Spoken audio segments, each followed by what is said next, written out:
పేరు పఠాన్ రేష్మా ఖాన్. మాది పెద్దకురపాడు నియోజకవర్గం, పల్నాడు జిల్లా. నేను బీటెక్ గ్రాడ్యుయేషన్ కంప్లీట్ చేశాను.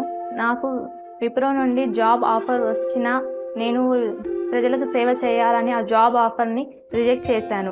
వాలంటీర్గా జాబ్ చేయడం అంటే నాకు చాలా ఆనందంగా ఉంది. పెద్దమ్మ పీజీ చేసింది, రెండో అమ్మాయి సివిల్స్ చదివింది, మూడో అమ్మాయి డిగ్రీ చదివిందండి. కానీ ఉద్యోగాలకి చాలా బాధపడుతున్నాను. అలాంటప్పుడు జగన్మోహన్ రెడ్డి గారు వాలంటీర్లుగా పోస్టింగ్ ఇచ్చారు. ఇవ్వగానే వాళ్ళు వాలంటీర్గా జాయిన్ అయ్యారు. 5,200 ఇంక్లూడింగ్ వాళ్ళ పేపర్తో సహా. ఎందుకు అక్కడ కట్టిపడేస్తున్నాం? గ్రామానికి 10 మంది చొప్పున ఊహించుకోండి, 33,000 గ్రామాలు. 10 మంది చొప్పున కట్టిపడేస్తే వాళ్ళలో ఎంతమంది బలమైన వ్యక్తులు ఉన్నారు? ఒక స్టార్టప్ చేసేవాళ్ళు ఉన్నారేమో, ఒక సైంటిస్ట్ కాగలవాడు అక్కడ ఆగిపోయాడేమో, 10 మందికి ఉపాధి కల్పించి ఒక వ్యాపారస్తుడు ఉన్నాడేమో, ఒక చిన్నపాటి ఆటోమొబైల్ ఇంజనీర్ ఉన్నాడో మనకు తెలియదు. So you're not tapping